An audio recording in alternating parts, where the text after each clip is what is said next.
स्वागत है आपका आपके अपने चैनल बालाजी स्टडी क्लासेस से। मैं विष्णु श्रीवास्तव स्वागत करता हूं। दोस्तों, आज हम लोगों का टॉपिक है इलेक्ट्रिसिटी यानी विद्युत। अब विद्युत क्या है, तो विद्युत के बारे में सबसे पहले पृष्ठभूमि का देखते हैं कि विद्युत क्या है। फिर इसके बाद देखेंगे कि sources of electric energy.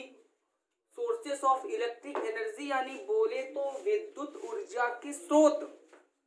Sources of electric energy यानी विद्युत ऊर्जा के स्रोत। अब विद्युत ऊर्जा के स्रोत कौन कौन से होते हैं, तो बेटा विद्युत ऊर्जा के स्रोत जैसे कि आपके हो गए पवन ऊर्जा हुआ बेटा, गति पवन ऊर्जा के बाद जैसे कि पवन ऊर्जा प्राप्त की, फिर सौर ऊर्जा। सबसे पहले सौर ऊर्जा आता है कि सूर्य के प्रकाश से उत्सर्जित ऊर्जा फिर सूर्य से उत्सर्जित ऊर्जा को हम लोग क्या बोलते हैं, सौर ऊर्जा बोलते हैं, गतिज ऊर्जा। और इसके बाद बेटा फिर आता है कि आपका जल ऊर्जा। तो जल ऊर्जा कैसे प्राप्त की जाती है, फिर इसके बाद जल ऊर्जा के बाद आया पवन ऊर्जा यानी वाइंड एनर्जी, हाइड्रो एनर्जी, रासायनिक एनर्जी, रासायनिक ऊर्जा। कई सारी ऐसी ऊर्जाएं होती हैं जिससे हम लोग फायदा मिलता है। अब इनकी आवश्यकता क्यों पड़ी, अब बात तो आती है कि इनकी हमें आवश्यकता, जो ऊर्जाएं होती हैं तो इनकी हमें आवश्यकता पड़ी तो क्यों पड़ी। तो बेटा क्या हुआ कि जैसे कि हमारे भारत में कोयला, अब जो कोयला है, कोयला जो पाया जाता है वो कई प्रकार का होता है। कई प्रकार मतलब जैसे कि कोकिंग श्रेणी का होता है और गैर कोकिंग श्रेणी का होता है। तो बेटा सबसे पहले समझते हैं चैप्टर के बारे में, विद्युत ऊर्जा, ठीक है ना। विद्युत कैसे आया, तो जो कोयला होता है आपका, दो हुआ, एक हुआ बेटा आपका कोकिंग श्रेणी और ये दूसरा हुआ गैर कोकिंग श्रेणी।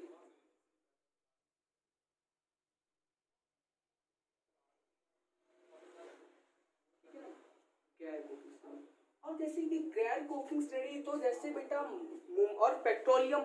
अब एक चीज बताइए, कोई भी चीज है लगातार वो वर्क कर रही है, कोई भी चीज है कि लगातार वो वर्क कर रही है, तो एक समय ऐसा आएगा कि उसकी एनर्जी खत्म हो जाएगी। अब किसान है कि वो सुबह 6 बजे से लेके हल जोत रहा है, हल से खेत जोत रहा है, तो एक बेटा एक ऐसा समय तो आना है कि वो 1 घंटे नहीं तो 2 घंटे, 3 घंटे नहीं तो 4 घंटे, 4 घंटे नहीं तो 5 घंटे नहीं तो 6 घंटे बाद वो थक जाएगा। कन्फर्म है कि वो थक जाएगा, तो क्या होगा, उसकी एनर्जी खत्म हो जाएगी। तो बेटा जो जैसे कि पेट्रोलियम प्राप्त किया जाता है हमें, पेट्रोलियम। अब बेटा पेट्रोलियम में क्या होता है, तो पेट्रोलियम में बेटा एथेन और मेथेन हुआ, एथेन हो गया, प्रोपेन, N2, CO2, कई सारी ऐसी गैसें होती हैं।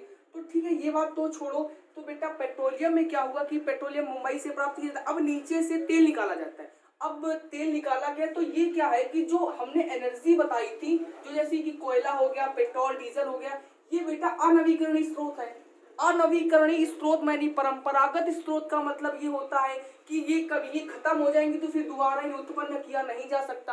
अब कोयला धरती के अंदर मान लो है, जमीन के अंदर छेद के निकाला जाता है, अगर वो खत्म हो जाएगा तो क्या हम लोग कोयला दोबारा निर्माण कर सकते, नहीं। बस इसी सब रीजन की वजह से। अब गैर कोकिंग श्रेणी और गैर कोकिंग श्रेणी मैंने लिखा, तो ये समझते हैं कि गैर कोकिंग श्रेणी और कोकिंग श्रेणी क्या है। तो इसका मतलब होता है कार्बन की मात्रा कोकिंग श्रेणी में कम होती है, कार्बन की मात्रा अधिक होती, सॉरी, कार्बन की मात्रा अधिक होती है और जो जलन होती है, उसका धुआं जो होता है उसकी मात्रा कम होती है। गैर कोकिंग श्रेणी में बेटा क्या होता है कि कार्बन की मात्रा कम होती है और जो उसका धुआं होता है, यानी बेकार का अवशिष्ट पदार्थ है, उसकी मात्रा अधिक होती है। तो बेटा हमारे भारत में पाया जाता है गैर कोकिंग श्रेणी का कोयला। अब जब गैर कोकिंग श्रेणी का कोयला पाया जाता है, और ये सब नदी घाटियों में पाए जाते हैं, जब बेटा गैर कोकिंग श्रेणी का कोयला पाया जाता है तो इससे हमें ऊर्जा उत्पन्न होती नहीं है। एक बेटा एक शब्द आता है यूरेनियम। जब बेटा यूरेनियम में बोला जाता है कि आप 1 केजी यूरेनियम लीजिए और उसका विखंडन करिए, ये स्वतः विखंडन होते रहते हैं। 1 केजी यूरेनियम लीजिए और उसका विखंडन कीजिए और 1 लाख केजी आप लीजिए कोयला, कोयला को जलाइए। जब आप 1 लाख किलो कोयला को जलाएंगे और इसके बाद 1600 किलो, यानी 1 लाख किलो कोयला जलाएंगे और 1 किलो यूरेनियम का विखंडन करेंगे, तो जितनी ऊर्जा 1 किलो विखंडन से प्राप्त होगी यूरेनियम की, उतनी ऊर्जा आपकी इतने लाख कोयला जलाने से होगी। तो बेटा हमें यहीं से दिख रहा है कि हमें अच्छा नहीं लग रहा है कि विखंडन की मतलब अच्छा क्या, एक बात बोले तो उपयोग में कि इतना ज्यादा कोयला की एनर्जी भी वेस्ट हो गई और हमें कितनी ऊर्जा मिली, 1 केजी इस यूरेनियम के बराबर। तो बेटा इसी सब चीजें, क्योंकि ये जो है परंपरागत है और अनवीकरणीय स्रोत है, तो बेटा इसीलिए हम लोग कह सकते हैं कि ये उपयोग में एक समय ऐसा आएगा कि खत्म हो जाएंगे। अब बेटा सूर्य है, आप लोग लोग एक कल्पना कीजिए कि सूर्य लगातार प्रकाश देता है क्या? हम लोग ये बताइए कि अब कभी आप लोगों ने सोचा है कि जो सूर्य है, हमारा सूर्य क्या एक तारा है, जो सूर्य लगातार प्रकाश देता है बेटा, तो एक समय ऐसा आएगा कि सूर्य प्रकाश दे रहा है तो थकेगा नहीं? बिल्कुल थकेगा, क्योंकि कोई भी चीज हम बता चुके अगर लगातार कार्य कर रही तो एक समय ऐसा आएगा कि वो क्या होगा, थक जाएगा, बिल्कुल थकेगा। तो बेटा आज का हम लोगों का जो टॉपिक है वो है विद्युत, मतलब विद्युत कैसे बनाएं, यानी कृत्रिम रूप से कैसे बनाएं। जैसे कि कृत्रिम उपग्रह तथा अंतरिक्ष यानों में जो विद्युत ऊर्जा सौर ऊर्जा से दी जाती है, तो बेटा कैसे दी जाती है, तो इसी सब रीजन से हमें आवश्यकता पड़ी विद्युत ऊर्जा की स्रोत, यानी सोर्सेज ऑफ इलेक्ट्रिक एनर्जी। तो आपको समझ में आया होगा कि इन्हें आवश्यकता हमें क्यों पड़ी, क्योंकि पेट्रोल अगर नीचे धरती से निकाला जा रहा है तो खत्म हो रहा है, इसे बना सकते नहीं है, और हम लोगों का काम भी रुकना नहीं चाहिए, क्योंकि हम लोग इतने डेवलप हो चुके हैं, यानी डेवलप एरिया यानी डेवलप हो चुका है सब कुछ, भारत इतना डेवलप हो चुका है कि अब कोई काम तो रुकना चाहिए नहीं। इसलिए बेटा क्या होता है, मतलब भारत में नहीं विश्व में ऐसे कई देशों में कार्यक्रम जाने कब से बहुत पहले से चल रहा है, ठीक है। तो लोग समझते हैं कि अब लिखेंगे कि सबसे पहले बेटा आता है इनकी आवश्यकता पड़ी तो किसकी यूज किया गया, तो हम लोग लिखेंगे यानी सौर ऊर्जा। अब बेटा सौर ऊर्जा क्या होता है, तो बेटा सौर ऊर्जा होता है सूर्य से उत्सर्जित ऊर्जा को हम लोग क्या बोलते हैं, सौर ऊर्जा बोलते हैं। अब सोलर बैटरी, यानी जब सोलर क्या होता है, सौर से जो उत्सर्जित ऊर्जा होती है उसे लोग सौर ऊर्जा बोलते हैं। एक चिप होती है जो ब्लू लगी होती है, प्लेट होती है उसमें आती, तो उसमें सिलिकॉन की चिप होती है। तो हम लोग लिखेंगे बेटा सबसे पहले कि विद्युत ऊर्जा की स्रोत,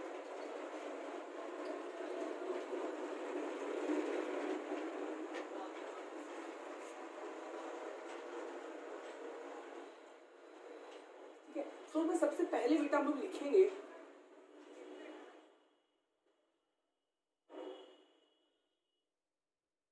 सौर ऊर्जा, हम लोगों ने लिखा सौर ऊर्जा यानी सोलर एनर्जी।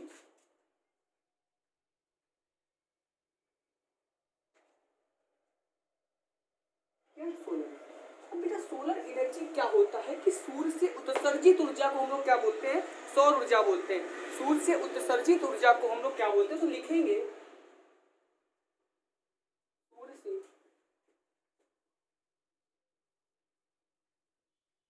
उत्सर्जित, सूर्य से उत्सर्जित ऊर्जा को क्या बोलते हैं, यानी सूर्य से उत्सर्जित ऊर्जा को सौर ऊर्जा कहते हैं। सूर्य से उत्सर्जित ऊर्जा को, ठीक है ना, सौर ऊर्जा कहते हैं। तो लोग लिखेंगे सूर्य से उत्सर्जित ऊर्जा को सौर ऊर्जा कहते हैं, ठीक है ना। अब सोलर सेल अथवा सोलर बैटरी, हाँ ठीक है ना, सोलर सेल अथवा सोलर बैटरी द्वारा इस ऊर्जा का रूपांतरण, चेंजमेंट, बदलाव किसमें किया जाता है, विद्युत ऊर्जा में किया जाता है। तो हम लिखेंगे सोलर सेल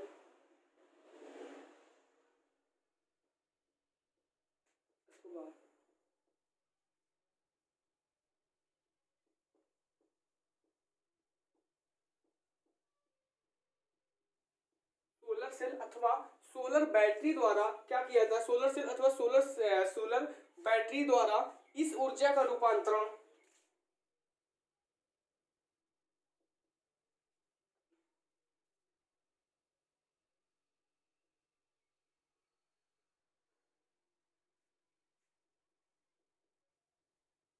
इस ऊर्जा का रूपांतरण विद्युत ऊर्जा में किया जाता है, ठीक है, लिख लिया।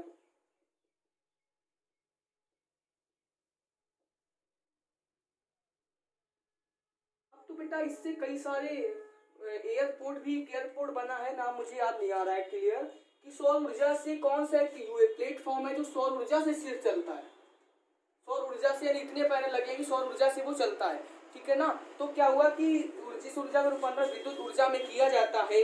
अब बेटा कृत्रिम उपग्रह मैंने बताया था आपको, तो लिखेंगे कृत्रिम उपग्रह,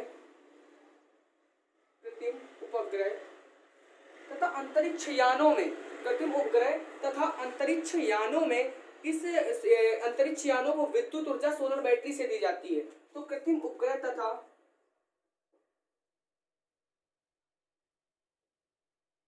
अंतरिक्ष यानों को, अब बेटा कृत्रिम उपग्रह तथा जो आपके अंतरिक्ष यान होते हैं, अंतरिक्ष यानों को क्या होता है, विद्युत ऊर्जा सोलर बैटरी से दी जाती है, विद्युत ऊर्जा सोलर बैटरी से दी जाती है।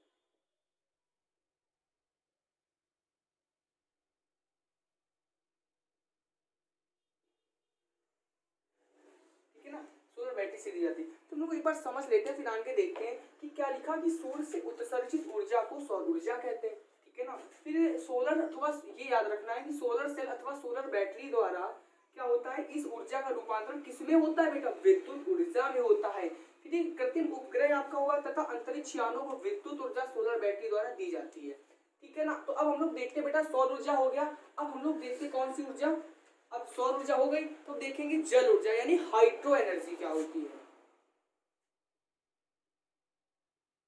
जल ऊर्जा तो लिखेंगे बेटा हाइड्रो एनर्जी, जानते हैं कि हाइड्रो एनर्जी वास्तव में क्या होता है, लिख तो हम लोग लेंगे। अब बेटा हाइड्रो एनर्जी जल ऊर्जा हम लोग देखते हैं।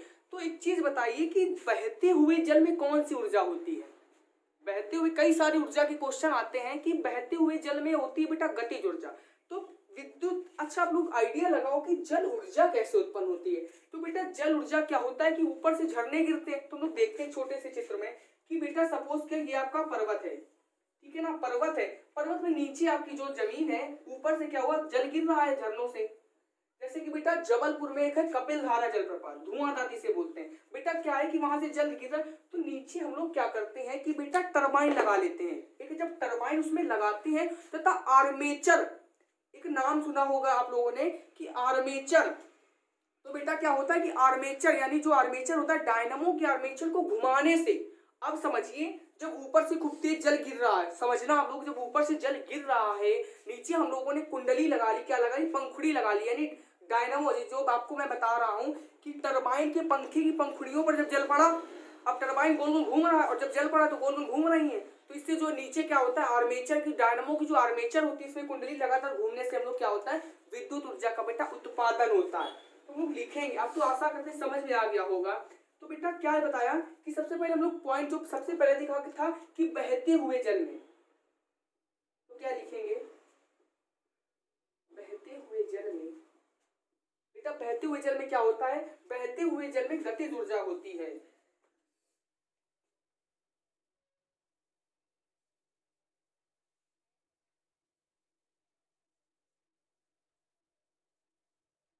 बहते हुए जल में क्या होती है, गतिज ऊर्जा होती है। ओके, अब बहते हुए जल में जब गतिज ऊर्जा होती तथा मैंने बताया था कि तथा बड़े बड़े बांधों यानी डैम जो होते हैं, तथा बड़े बड़े बांधों तथा नदियों के जल को रोक कर, बड़े बड़े बांधों और इसके बाद बड़े बड़े बांधों तथा नदियों के जल, ठीक है, बड़े बड़े बांधों में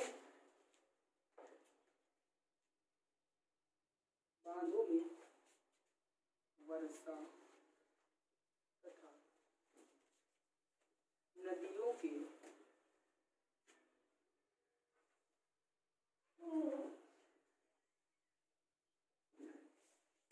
के जल को क्या रोक कर, अब जब ऊंचाई से, अब क्या होगा बेटा कि बहते हुए, बात को समझिएगा, बहते हुए जल में गतिज ऊर्जा होती है, हम लोग का पॉइंट खत्म। ओके, अब देखते तथा बड़े बड़े बांधों में वर्षा तथा नदियों के जल को रोककर ऊंचाई से, अब जब ऊंचाई से क्या होता है, टरबाइन यानी ऊंचाई से बेटा, ऊंचाई से क्या कि ऊंचाई से जब टरबाइन के पंखे की पंखुड़ियों पर डाला जाता है, ऊंचाई से जब पंखे की पंखुड़ियों पर डाला जाता है, पंखे की,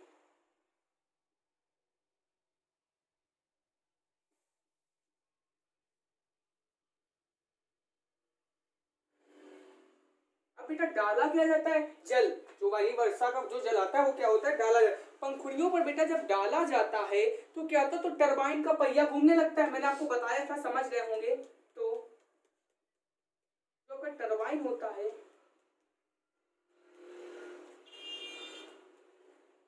ज्यादा तो टरबाइन आए सब, तो टरबाइन का पहिया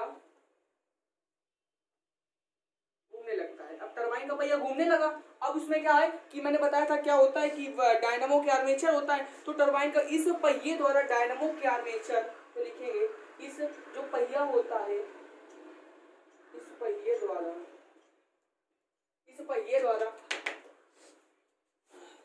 डायनामो के आर्मेचर, इस पहिए द्वारा डायनामो, इस पहिए द्वारा डायनामो, जो कहता है डायनामो की आर्मेचर होता है,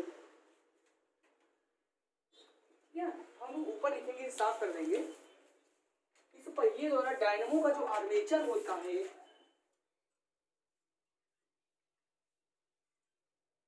इस पहिए द्वारा जो डायनमो का क्या होता है बेटा, आर्मेचर होता है। तुम लोग लिखेंगे इस पहिए और डायनमो के आर्मेचर को घुमाने से, जो डायनमो के आर्मेचर होता है, डायनमो के आर्मेचर को घुमाने से। अब बेटा जब डायनमो जल पड़ रहा है, जल पड़ने से डायनमो का आर्मेचर लगातार गोल गोल घूम रहा है, तो डायनमो के आर्मेचर को घुमाने से विद्युत ऊर्जा यानी विद्युत उत्पादन किया जाता है।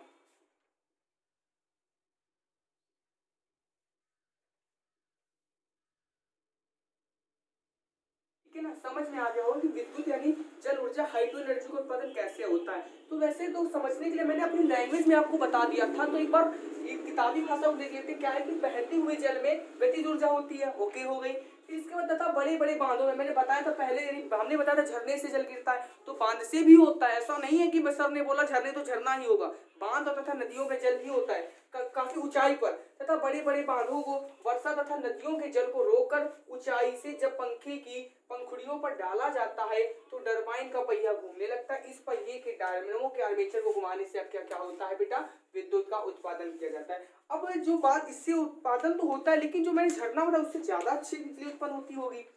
तो अब बेटा जल ऊर्जा हो गया। अब जल ऊर्जा के बाद हम लोगों का है कि यानी वायु से प्राप्त ऊर्जा यानी वाइन एनर्जी।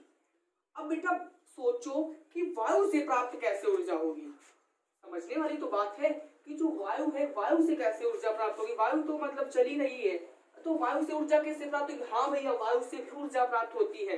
तो बेटा वायु से प्राप्त ऊर्जा वाइंड एनर्जी जिसे हम लोग बोलते हैं, क्या बोलते हैं, वाइंड एनर्जी है। तो हम लोग हेडिंग डालेंगे बेटा, वायु से प्राप्त ऊर्जा जिसे हम लोग क्या बोलते हैं बेटा, वाइंड एनर्जी।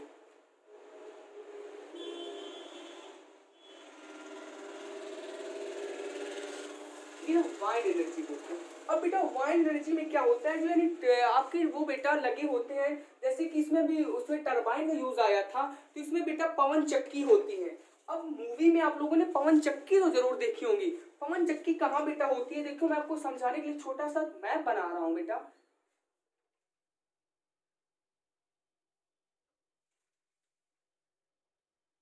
ठीक है ना, ये मैप कुछ ऐसा बना है, ये आपका गुजरात हुआ, लेकिन ये आपको गुजरात, तमिलनाडु जहां में समुद्र तट का किनारा बेटा, ये आपका वे ऑफ बंगाल है, ये वे ऑफ बंगाल, ये बेटा आपका अरब सागर है, ये आपका हिंद सागर है। यानी देखिए तीनों तरफ से जल से सागर से घिरा, ये वे ऑफ बंगाल की खाड़ी है, ये आपका हिंद महासागर है, ये आपका इधर कोलकाता पश्चिम बंगाल है जहाँ, ठीक है ना। अब बेटा ये आपका क्या है, जो मैंने ये बनाया, ये आपका मुंबई है, मुंबई। अब बेटा ये मुंबई है, ये आपका गुजरात है, गोवा, महाराष्ट्र, फिर बेटा आपका ये आता है तमिलनाडु। ठीक है ना, ये आपका आता है तमिलनाडु बेटा, ये आपका आता है केरल। तो बेटा क्या होता है, और ये आपका मंगलुरु होता है, फिर यहाँ पे आपका कई सारे राज्य होते हैं, आंध्र प्रदेश, उड़ीसा, पश्चिम बंगाल, ये ऊपर पड़ेगा। ठीक है ना बेटा, ये आपका उत्तर भारत, लेकिन उत्तर भारत में ऐसा संभव नहीं है। जो बेटा आपकी वायु से प्राप्त ऊर्जा उत्तर भारत में कम संभव है, समुद्र के किनारे संभव है। क्यों संभव है कि समुद्र किनारे निरंतर हवाएं चाहे मंद मंद चले, लेकिन काफी उच्च गति से काफी तेज चलती रहती है। तो बेटा हम लोग यहाँ पे क्या करते हैं, पवन चक्की लगा देते हैं। बेटा पवन चक्की कुछ आकार ऐसा होता है, जो पंखे होते हैं, तीन पहिए पंखुड़ी लगी होती है, एक ये एक ये, एक चीज में लगी होती है, एक पहिए घूमते रहता है। तो बेटा क्या होता है कि ये ऐसी जगह गुजरात में आपकी लगा दी गई, कुछ मुंबई में लगा दी गई, फिर तमिलनाडु लगा दी गई, केरल में समुद्र तट के किनारे लगा दी गई। तो इससे क्या होगा कि जो तेज हवा चलती रहेगी लगातार, मान लो सपोज करिए ऐसे ऐसे घूमती रहेगी, तो घूमने से भी ऊर्जा प्राप्त होती, इसी को वायु ऊर्जा कहते हैं। अब बेटा जैसे कि आपको ये समझ में आ गया, ऊर्जा आप लोग लिख तो सब लोग लिखते हैं, लेकिन समझना बहुत दिक्कत होता है, तो ये आपको समझ में आ गया होगा। अब बेटा क्या बात आती है कि यानी पवन ऊर्जा। अब एक चीज बताओ कि जो वायु होती है, चलते हुए वायु में, जैसे कि बहते हुए जल में आपकी गतिज ऊर्जा होती है, लेकिन मंद मंद वायु चल रही है, तो उसमें कौन सी एनर्जी होगी, यानी वायु से जो प्राप्त ऊर्जा वायु एनर्जी। तो बेटा हम लोग लिखेंगे कि चलते हुए वायु में, क्या लिखेंगे, चलते हुए वायु में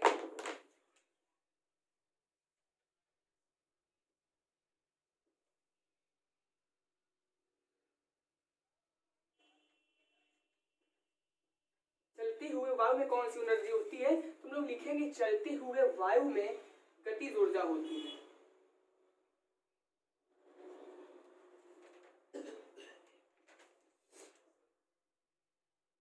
ठीक है ना, चलती हुए वायु में कौन सी एनर्जी होती है, गतिज ऊर्जा होती है।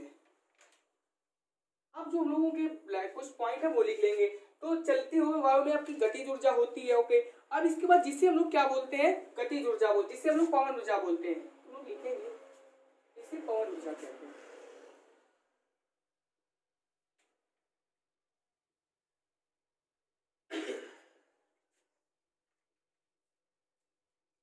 इसे पवन ऊर्जा कहते हैं, ठीक है ना, बोल दिया। अब क्या होगा बेटा, पवन ऊर्जा कहते हैं पवन चक्की द्वारा इस गतिज ऊर्जा का उपयोग, पवन चक्की द्वारा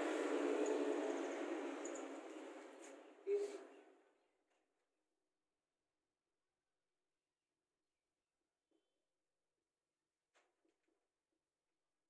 पवन चक्की द्वारा इस गतिज ऊर्जा का जो उपयोग होता है विद्युत ऊर्जा उत्पादन में किया जाता है।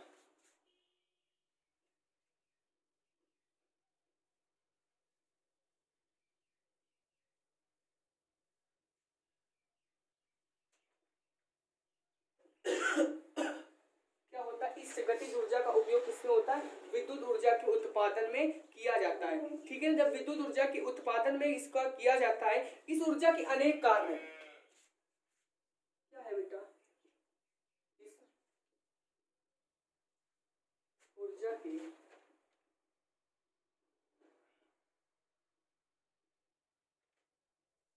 अनेक कार्य, जैसे जैसे बेटा आटा पीसने वाली चक्की जो होती है ना, तो वैसा इस ऊर्जा के अनेक कार्य, जैसे बेटा आटा पीसने की चक्की चलाना आदि, आटा पीसने की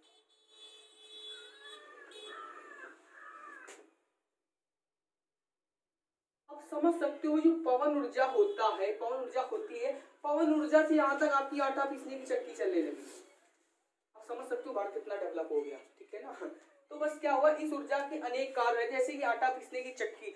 अब बेटा यहाँ तो उपलब्ध नहीं है, लेकिन सोचो कि चाहो पूछे जाके पवन चक्की से आटा पीसो मेरा, तो ऐसा नहीं है यहाँ पे, अभी हो जाएगा। तो बेटा क्या चल, ये आपको मैंने बताया समुद्र के किनारे होते हैं, ठीक है। चलते हुए सबसे पहले लिखेंगे, चलते हुए वायु में कौन सी ऊर्जा होती है, गतिज ऊर्जा होती है, जिसे हम लोग क्या बोलते हैं, वाइन एनर्जी यानी पवन ऊर्जा कहते हैं। पवन चक्की द्वारा इस गतिज ऊर्जा का उपयोग अब किस चक्की द्वारा होता है, तो याद रखिएगा बेटा, जैसे कि जल में टरबाइन होता था, इसमें पवन चक्की द्वारा इस गतिज ऊर्जा का जो यूज होता है बेटा, वो विद्युत ऊर्जा के उत्पादन में किया जाता है। इस ऊर्जा के अनेक कार्य हैं, जैसे कार्य कौन सा है बेटा, आटा पीसने की चक्की चलाना आदि, ठीक है ना। अब ठीक है बेटा, अब क्या हुआ कि वायु से प्राप्त ऊर्जा क्या होती है, वायु से प्राप्त ऊर्जा में कि चलते हुए वायु में गतिज ऊर्जा होती है, ओके, ठीक है ना, जिसे हम लोग क्या बोलते हैं बेटा, पवन ऊर्जा बोलते हैं। पवन चक्की द्वारा इस गतिज ऊर्जा का क्या होता है, यूज होता है, ठीक है ना, विद्युत ऊर्जा उत्पादन में किया जाता है। किसका किया जाता है, कि पवन चक्की द्वारा गतिज ऊर्जा का उपयोग विद्युत ऊर्जा में किया जाता है, ठीक है ना। इसके बाद इस ऊर्जा के अनेक कार्य होते हैं। अब इनके कार्य कैसे होते हैं, जैसे कि आटा पीसने की चक्की चलाना आदि, इसके कार्य होते हैं। अब बेटा हम लोग देखेंगे केमिकल एनर्जी। केमिकल एनर्जी क्या होती है बेटा, रासायनिक ऊर्जा, हम लोग लिखेंगे। तो बेटा आशा करते हैं ये तो समझ में आ रहा होगा। हाँ बेटा ये पेपर में पूछा जाएगा, लेकिन यही पूछ दे पवन ऊर्जा और गतिज ऊर्जा में क्या अंतर है, या पवन ऊर्जा किसे कहते हैं, हो सकता है पूछ दिया जाए, लेकिन आपके सिलेबस में था इसलिए मैंने करा दिया।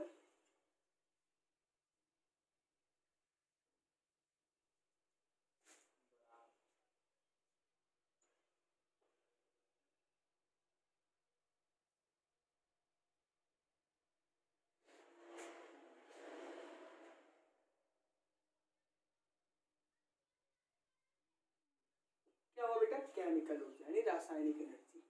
अब बेटा केमिकल एनर्जी कौन सी होती है, तो बेटा केमिकल एनर्जी, बेटा केमिकल एनर्जी क्या होती है कि केमिकल एनर्जी, बेटा केमिकल एनर्जी क्या होती है, किसी पदार्थ जो होता है कि किसी पदार्थ यानी किसी पदार्थ में उसकी विशेष परमाणविक संरचना के कारण, किसी पदार्थ में उसमें उसकी विशेष परमाणविक संरचना के कारण उसमें उपस्थित स्थितिज ऊर्जा जो होती है उसे रासायनिक ऊर्जा कहते हैं। तो आप लोग मेरी बात को समझिएगा, मैं लिखूंगा तो समझिए क्या होता है बेटा केमिकल एनर्जी, कि किसी पदार्थ में उसकी विशेष परमाणविक ऊर्जा, किसी पदार्थ में उपस्थित, अब बेटा किसी पदार्थ में क्या होगा, उपस्थित, तो किसी पदार्थ में उपस्थित यानी किसी पदार्थ में उसकी विशेष, सॉरी किसी पदार्थ में उसकी विशेष, माफ करिएगा, किसी पदार्थ में उसकी विशेष। अब विशेष क्या बेटा, परमाणविक संरचना, किसी पदार्थ में उसकी विशेष परमाणविक संरचना के कारण जो स्थितिज ऊर्जा, किसी पदार्थ में उसकी विशेष परमाणविक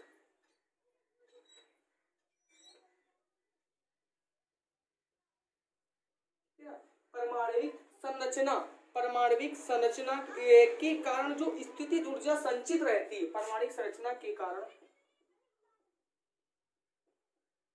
जो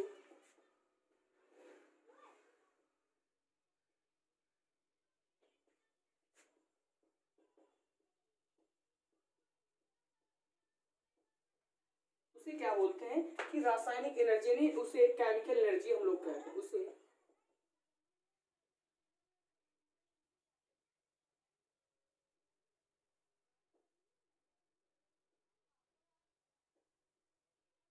हम लोग केमिकल एनर्जी बोलते हैं, ठीक है ना, उसे केमिकल एनर्जी बोलते हैं। विद्युत सेल में रासायनिक ऊर्जा का भाग, विद्युत सेल से रासायनिक, विद्युत सेल से, बात को समझिएगा, मैं बोल रहा हूं कि विद्युत सेल से रासायनिक ऊर्जा जो होती है, तो क्या है कि विद्युत सेल से रासायनिक ऊर्जा का रूपांतरण विद्युत ऊर्जा में किया जाता है। तो लिखेंगे विद्युत सेल से, विद्युत सेल से विद्युत ऊर्जा का,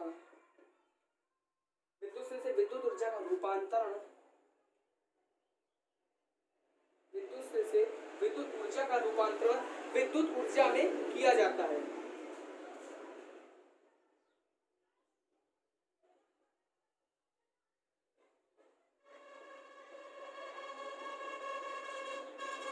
विद्युत ऊर्जा में किया जाता है। अब किसका प्रयोग किया जाता है, विद्युत ऊर्जा में किया जाता है। उदाहरण बेटा लेते हैं, जैसे एग्जांपल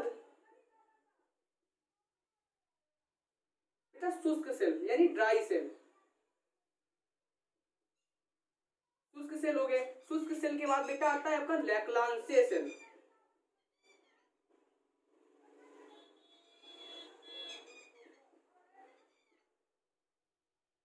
होते तो हैं आज भी, काफी होते हैं आज भी, ठीक है ना बेटा।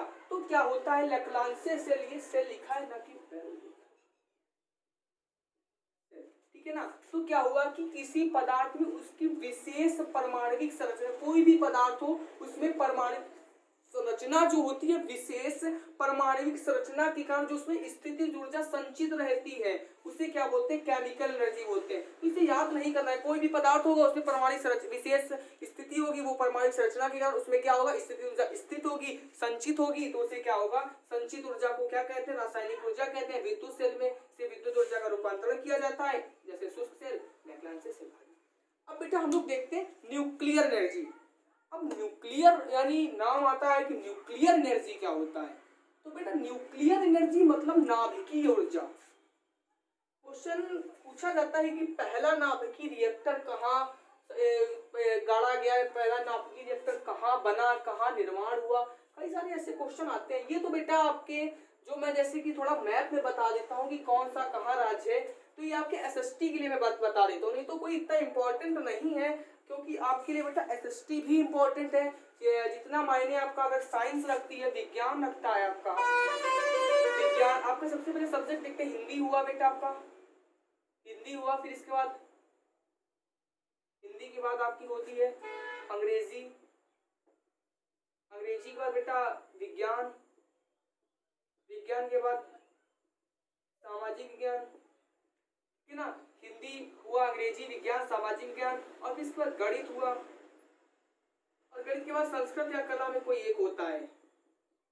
अब बेटा ये तो है नहीं कि साइंस है तो साइंस तो मैं कवर करा दूंगा, लेकिन सामाजिक विज्ञान का देखिए, गणित तो आप लोग पढ़ते हैं, गणित की क्लास चली रही है, और इंग्लिश की क्लास जल्दी चालू होने वाली, हिंदी भी बेटा मैं पढ़ाऊंगा बहुत जल्दी, हिंदी तो मैं आपकी गारंटी लेता हूँ बहुत जल्दी कंप्लीट करवा दूंगा, हिंदी में आप टेंशन मत लीजिएगा। लेकिन बेटा सामाजिक विज्ञान का तो मेरे पास टाइम नहीं मिल पा रहा, नहीं तो मैं सामाजिक विज्ञान के षष्ठी का वीडियो बनाता और अपलोड करता। बेटा सामाजिक विज्ञान में आप लोग एक काम करिएगा, बेसिक नॉलेज, क्योंकि मैप आता है 10 नंबर का आता है, वर्ड में क्या होता है बेटा कि भरने के लिए आता है कि कौन सा राज्य कहाँ है, कौन सा परमाणु। तो बेटा ऐसे समझिएगा कि नाभिकीय रिएक्टर में आपको पढ़ाऊंगा तो मैं कुछ मैप में आपको बता दूंगा। तो ये क्लास बहुत ही इंपॉर्टेंट होने वाली है, नहीं मिस मत करिएगा इसे।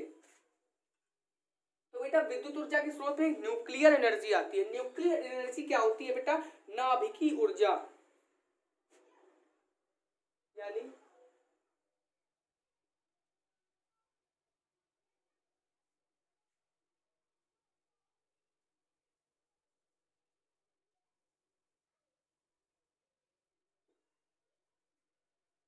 Nuclear energy. बेटा न्यूक्लियर एनर्जी क्या होती है? नाभिकीय ऊर्जा। बेटा अब नाभिकीय ऊर्जा समझते हैं सबसे पहले। भारी नाभिक जैसे यूरेनियम आ गया, मैंने बताया था कोयला वाली बात, तो देखो वही आ गया। तो लोग इसमें लिखेंगे समझ में आ जाएगा कि नाभिकीय ऊर्जा क्या होता है। भारी नाभिक जैसे यूरेनियम लिखेंगे बेटा, भारी नाभिक जैसे यूरेनियम, ये मतलब स्वतः विखंडित होते रहते हैं। यूरेनियम,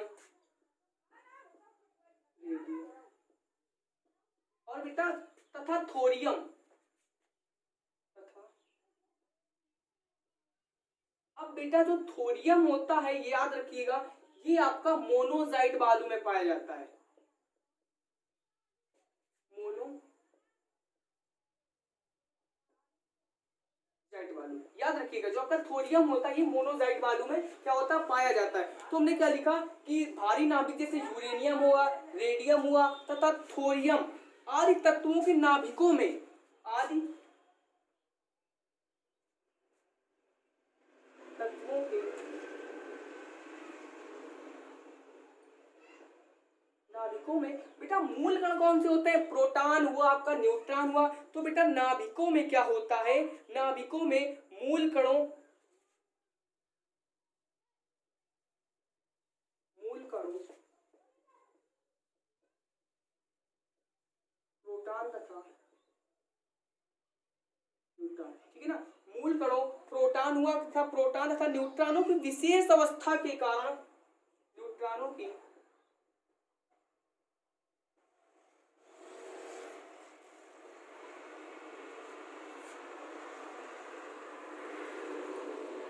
क्या होती है? स्थितिज ऊर्जा संचित होती है।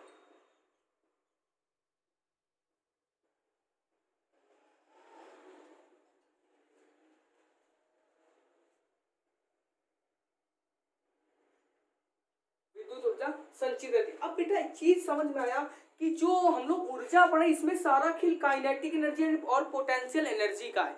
तो बेटा काइनेटिक एनर्जी और पोटेंशियल एनर्जी यानी गतिज ऊर्जा और स्थितिज ऊर्जा। तो गतिज ऊर्जा स्थितिज ऊर्जा जैसे कि जल बहते हुए वायु में गतिज ऊर्जा, और चलते हुए बहते हुए जल में गतिज ऊर्जा, वायु में गतिज ऊर्जा होती है, ठीक है ना। तो बेटा भारी, और हमने क्या हुआ कि इसमें कौन सी होती है? नाभिकीय यानी न्यूक्लियर एनर्जी। और इसके पहले बेटा हम लोगों ने पढ़ा था केमिकल एनर्जी में स्थितिज ऊर्जा होती है, क्योंकि उसमें परमाणविक संरचना होती है, ठीक है ना। तो न्यूट्रॉनों की विशेष अवस्था का स्थित ऊर्जा रहती है, तो बेटा निहित रहती है, जिसे हम लोग क्या कहते हैं? संचित ऊर्जा। संचित स्थितिज ऊर्जा क्या? संचित ऊर्जा निहित रहती है।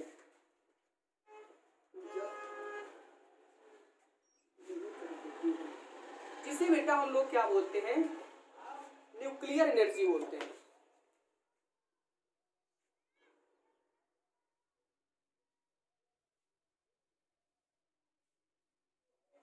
इसे हम लोग क्या बोलते हैं? न्यूक्लियर एनर्जी कहते हैं, ठीक है ना। न्यूक्लियर एनर्जी बोलते हैं। अब बेटा आता है कि न्यूक्लियर एनर्जी कहते हैं। अब जब बेटा न्यूक्लियर एनर्जी कहते हैं तो फिर अब इसके अब जब भारी नाभिक लगभग क्या होता है? जब भारी नाभिक लगभग समान द्रव्यमान वाले, जब लिखेंगे जब भारी नाभिक, तो बेटा भारी है लेकिन द्रव्यमान उनका क्या है? इक्वल है। भारी नाभिक लेकिन समान द्रव्यमान वाले, मॉस जो होता है समान, भारी नाभिक लेकिन समान जो होता है समान द्रव्यमान वाले दो हल्के नाभिकों में टूट जाता है।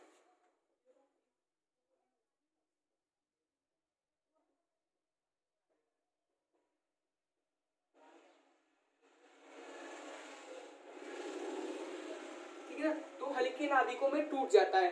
अब टूट जाता है, ठीक है ना, तो इस प्रक्रिया को नाभिकीय विखंडन कहते हैं।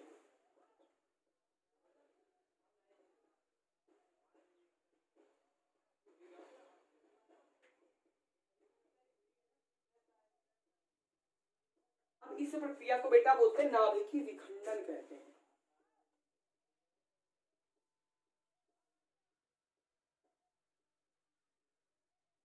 इस प्रक्रिया को क्या बोलते हैं? नाभिकीय विखंडन कहते हैं, ठीक है ना। नाभिकीय विखंडन कहते हैं, किसे बोलते हैं? कि जब भारी नाभिक लेकिन समान नाभिक तो बेटा भारी लेकिन द्रव्यमान यानी जो उनका मॉस है, जो उनका मॉस है वो क्या होना चाहिए? इक्वल होना चाहिए। मॉस हल्के नाभिकों में, अपने हल्के नाभिकों में टूट जाता है तो जो टूटना ही नाभिकीय विखंडन कहलाता है, ठीक है ना। विखंडन कहते हैं। इस क्रिया में अपार नाभिकीय ऊर्जा, अब जो ये क्रिया होती है देखो, इससे तो अब नाभिकीय ऊर्जा तो उत्पन्न होती है, जो ऊर्जा संचित होती है, लेकिन विखंडन से तो हम लोग देखेंगे इस प्रक्रिया से, बेटा ये बात समझने वाली है, इस प्रक्रिया से अपार नाभिकीय, अपार का मतलब बहुत ज्यादा, अपार, इस प्रक्रिया से अपार नाभिकीय ऊर्जा प्राप्त होती है। अपार,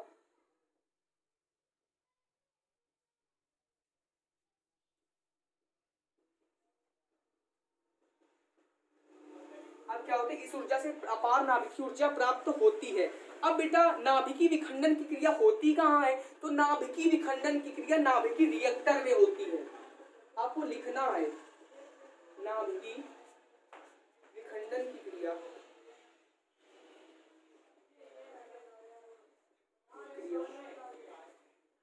नाभिकीय रिएक्टर में होती है। अब बेटा एक दो रिएक्टर के नाम लिख लेते हैं। अब बेटा रिएक्टर जैसे कि जैसे हम लोग लिखेंगे कि तारापुर, यानी महाराष्ट्र में क्या है? तारापुर। महाराष्ट्र में क्या है? जैसे तारापुर, यानी तारापुर कहाँ है बेटा? आपका महाराष्ट्र, तारापुर में होता है। तारापुर बेटा आपका है महाराष्ट्र, ठीक है, फर्स्ट। और सेकंड बेटा तमिलनाडु में एन्नौर, तमिलनाडु में महाराष्ट्र हो गया। और बेटा कोटा, कोटा हुआ। तीसरा हुआ कलपक्कम। अब बेटा कलपक्कम, ठीक है, कलपक्कम यानी कोटा तो सबने सुना राजस्थान में, ये नाभिकीय रिएक्टर है। लेकिन बेटा पहला नाभिकीय रिएक्टर कौन है पूछ सकता है? तो तारापुर, यानी जो फर्स्ट है आपका नाभिकीय रिएक्टर,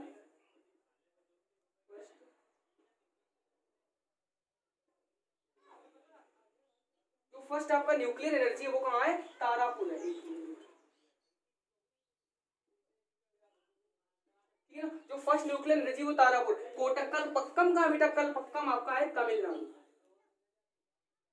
ठीक है ना। कई सारे आदि। अब बेटा हम लोगों का जो अभी तो हम लोगों ने सिर्फ चैप्टर को समझा इस वीडियो में, क्योंकि इस चैप्टर बहुत ज्यादा इंपॉर्टेंट है परीक्षा की दृष्टि से, क्योंकि 30% सिलेबस कम हो गया तो हम लोग इकाई में चले विद्युत धारा के प्रभाव, तो इलेक्ट्रिसिटी। अब बेटा हम लोग अगले में पढ़ेंगे इलेक्ट्रिक चार्ज।